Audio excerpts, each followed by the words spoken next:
Now, very quickly, I'd like to just introduce the program for the next 3 days. The most updated agenda is actually with you in your conference proceedings. We've also got one posted out on the poster. If you've got any queries at all, you can approach any one of us. I'd like to take this opportunity to thank our Program Advisory Board, our speakers who have put these presentations together, and our kind sponsors without whom this event would not have been possible. Just a few housekeeping announcements. As a gesture of courtesy to the presenters, please keep your mobiles and beeping devices on silent. Please also help to complete your evaluation forms that you'll find in your conference proceedings. Please note that the rooms here are not locked at any time, so if you have belongings with you, valuable belongings with you, please take them with you at all times. All the presentations that you're about to witness in the next 3 days will be uploaded in your contact system. We've already sent you the password and login details, so you can access them after the event. All your coffee breaks and lunches will be served at the main exhibition area. Now, without further ado, let me just introduce our chairperson for this session. It's not anyone else, not anyone new. It's Mr. Arun Sen, who is our CEO for Lanco Power International. You've heard from Arun this morning at the opening plenary, and Arun has very kindly agreed to chair for the rest of today. So, without further ado, I'd like you to put your hands together for Mr. Arun Sen, please.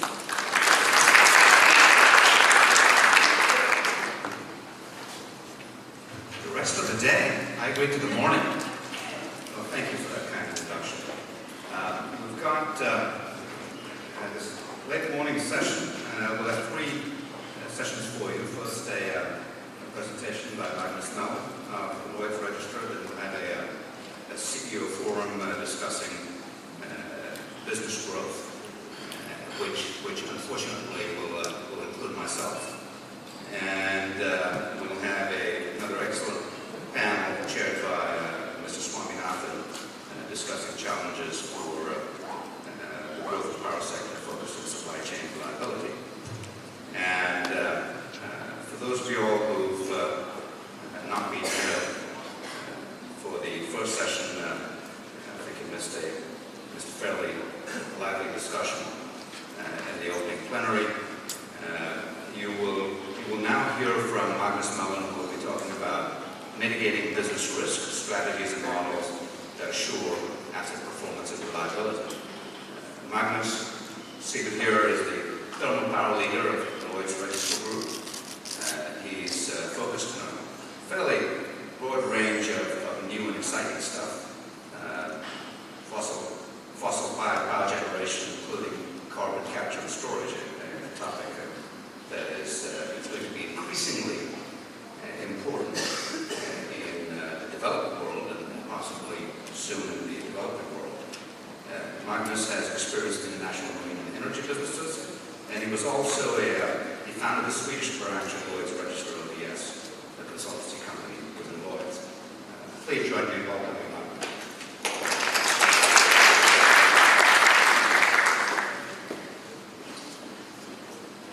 Thank you very much for that very kind introduction. Good morning, ladies and gentlemen, and thank you very much for coming here today to listen to my presentation about asset performance. As mentioned, my name is Magnus Melin, and I'm responsible for Lloyd's Register's global operation in the thermal power sector, including carbon capture and storage. I should mention, take the opportunity, talking about CCS, that earlier in the discussion today, there were a number of countries mentioned. What was not mentioned was that actually Canada has a leading role to play in the carbon capture and storage scene. Time is running, so let's get started.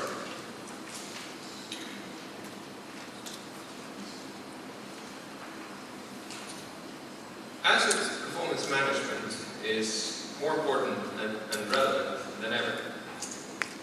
In a world of increasing demand of energy, we have heard lots of high fuel prices.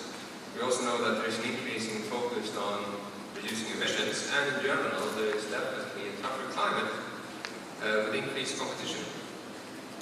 High level, there are many drivers for increased asset performance, and you can see some of them on this slide.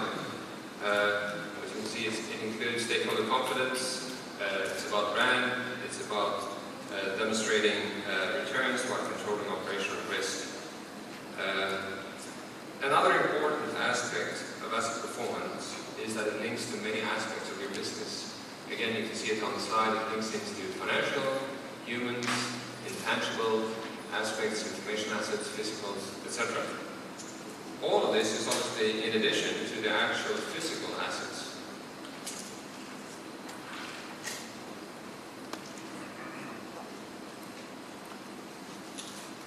You may be asking yourselves, why do we, Lloyd's Register, get involved in asset performance?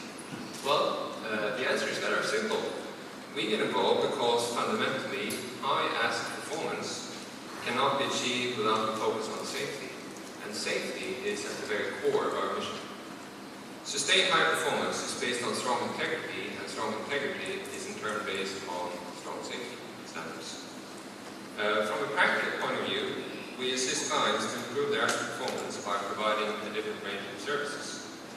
For example, independent quality assurance of equipment and materials, we do a lot of inspections, we provide technical consultancy, we carry out risk assessments, etc. We also help clients to take a holistic view on asset performance, and that's what I'm here to talk about today.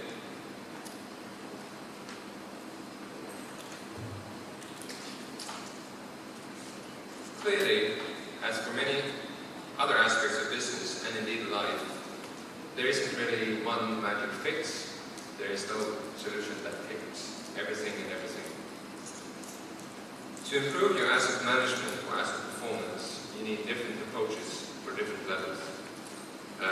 If you start at the bottom, focusing on a particular plant or even an individual asset, let's say a boiler in a power plant, activities to improve the performance are usually linked to the optimization of life cycle activities, such as design, operation. You will look at maintenance activities, upgrades, etc.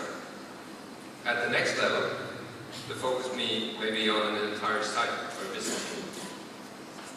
Going up to the corporate level, you get into many other aspects that I talked about very briefly in the beginning of the presentation.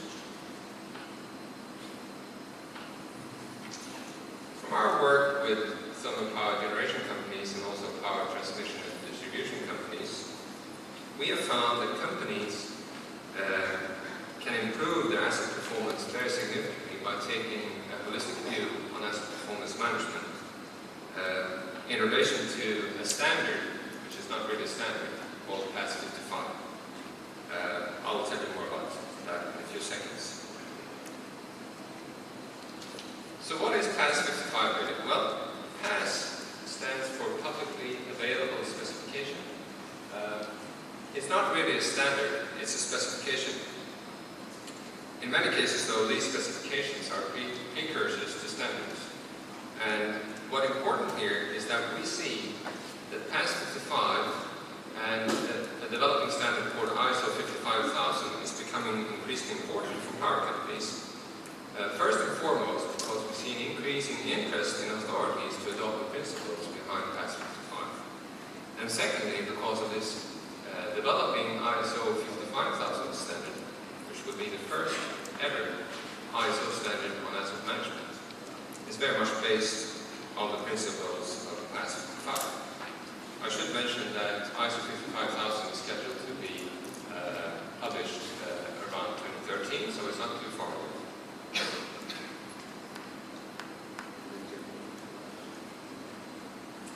I'll go through this one fairly quickly.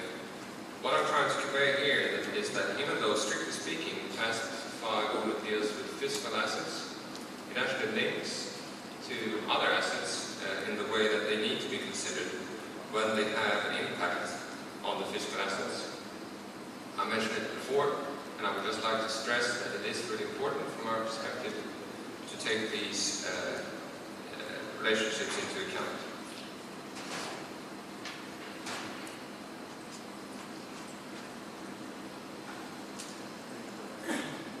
This slide gives you an idea about the uptake of PAS 55 globally.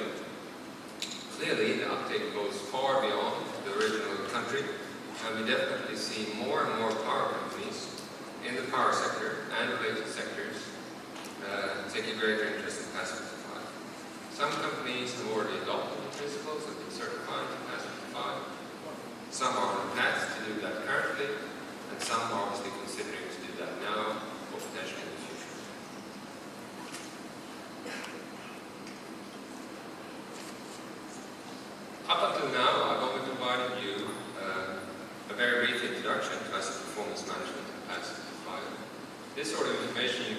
in most places.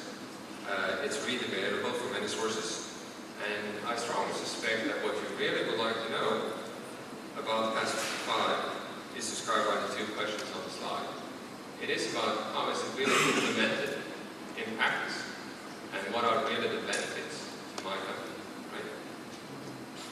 I'll try to answer these two questions by looking at two case studies. One for a power generation company, and one for a power transmission and distribution company that we work with. So the following slide that I will show you have been compared with these companies. So I think it's fair to say that they represent the views of companies that have already adopted the principles of PAS 55. They're obviously familiar with the approach, and they have seen some real benefits in their operation. So let's start with the first case study. The first one is for a power generation company called Scottish Power. And for those of you that are not familiar with Scottish Power, they're now part of the Indrola Group. They're primarily based in the UK, approximately 8,000 employees, some 5 million customers, and installed capacity of approximately 6 gigawatts. A lot of the generation is traditional thermal power generation, fossil fuels, but they also have, as many companies today, an increasing portfolio of renewable energy.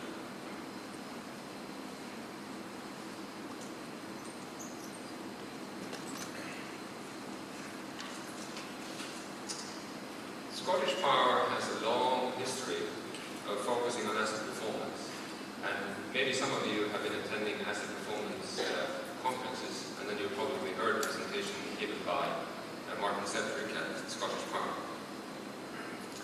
Scottish Power was the second power company in the world that was certified to PAS 55.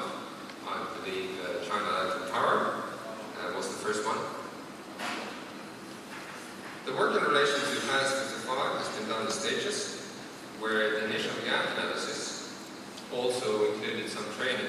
It followed a sort of a traditional PAS 55 approach from our perspective, where you start with an initial gap analysis, sometimes included with training.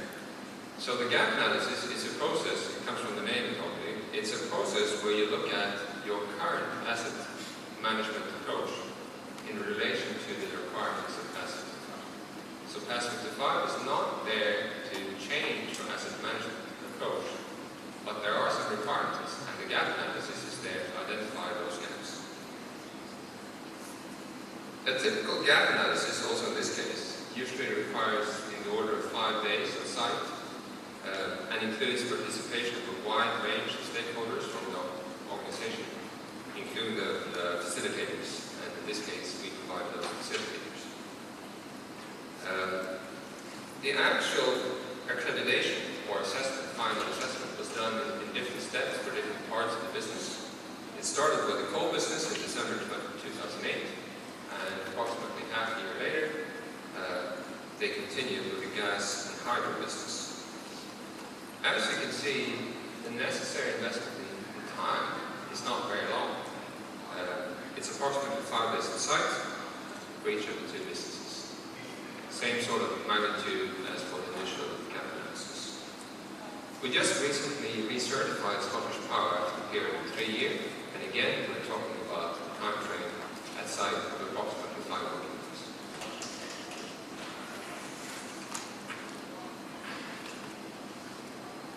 Okay, let's have a closer look now at some of the results from this gap analysis. What you can see on the screen is a sort of a radar map from the gap analysis back in 2008. I should say that these results are not directly linked to PAS 55 in the sense that they're a mandatory requirement or an automatic outcome. However, in this case, it's very fair to say that PAS 55 was one of the important drivers to undertake this exercise. So in that sense, it is very closely linked. What you can see tries to convey the results from the gap analysis for some maintenance activities and risks.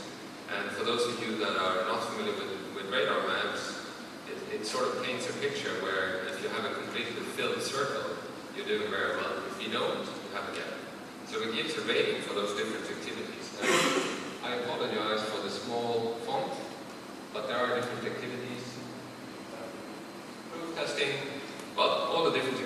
activities that you can imagine would be included in maintenance tasks. I will not go through them.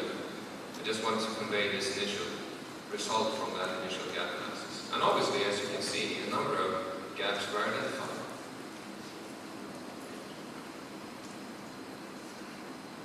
What is very interesting to see is obviously the initial gaps, that's interesting, but it's also interesting and very promising to see improvement over time. So on the left, 2008, it's the same rate of Magnus I showed before. On the right, 2012, the updated results for the same maintenance tasks. So over a period of 3 years, or almost 4 in this case, you see some very significant improvement. The circle becomes more and more filled. There are still areas where there's room for improvement, but I think it's very fair to say that there has been significant progress over the course of 3 years. Similar results were obtained for engineering. You see that the green ones are for engineering, and again I apologize for the very small font size. We can provide you with the details, and those radar maps have been shown in other conferences from Scottish Power, so it's not that we're trying to hide any details, it's just a challenge to fit it all into a few slides. But very similar results were obtained also for engineering, the green radar maps, and for operations in orange color.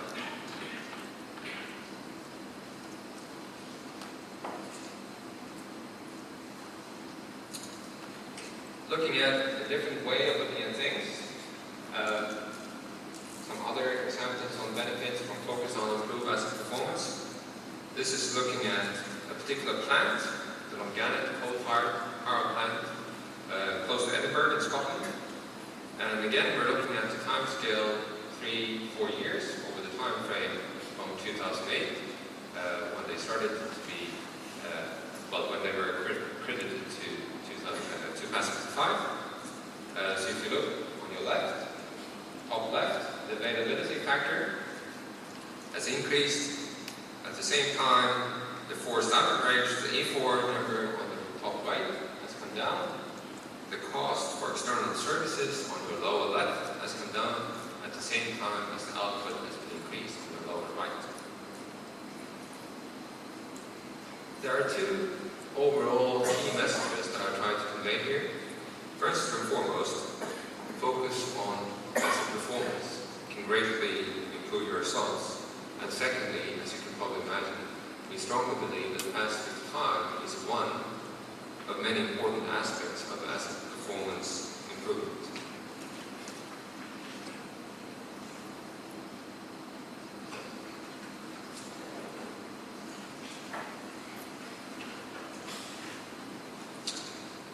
Yet some more details, very similar to the trends shown earlier, but conveys the message in a slightly more detailed way. I will not go through the details. You can see some of the numbers: 22% reduction in operations and maintenance cost, 4 to 5% reduction in plant forced outage, very significant. And also, I haven't mentioned that before, there's actually also a reduction in the insurance cost, simply because of this improved performance.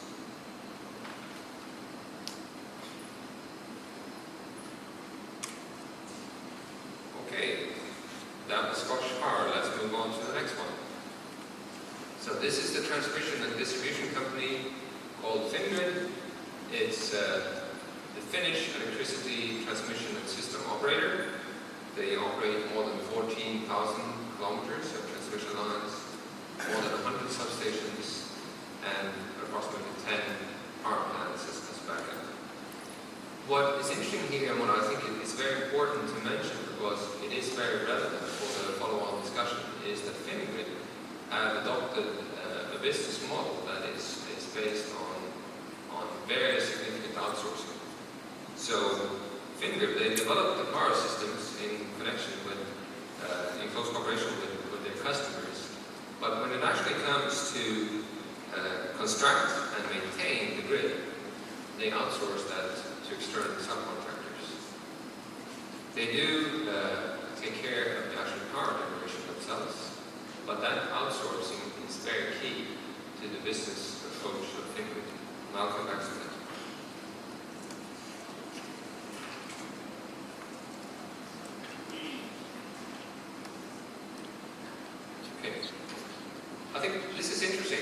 conveys an image over time that I think you will find in many companies that are considering to do something in relation to plastic to five. It's not a decision that I think you take from one day to another. Talking to the people that we work with at Fingrid, it's been a long journey where they have looked at plastic to five and other aspects of increased asset performance for many, many years. Really, the main reason for starting that journey was a sort of a general scope to find improvements for asset performance. So already in 2006, they started looking at plastic to five. The work was actually put on hold in 2007 for various reasons. And then 2008, they really started looking at plastic to five again, started to collect information, attended trainings, seminars, etc.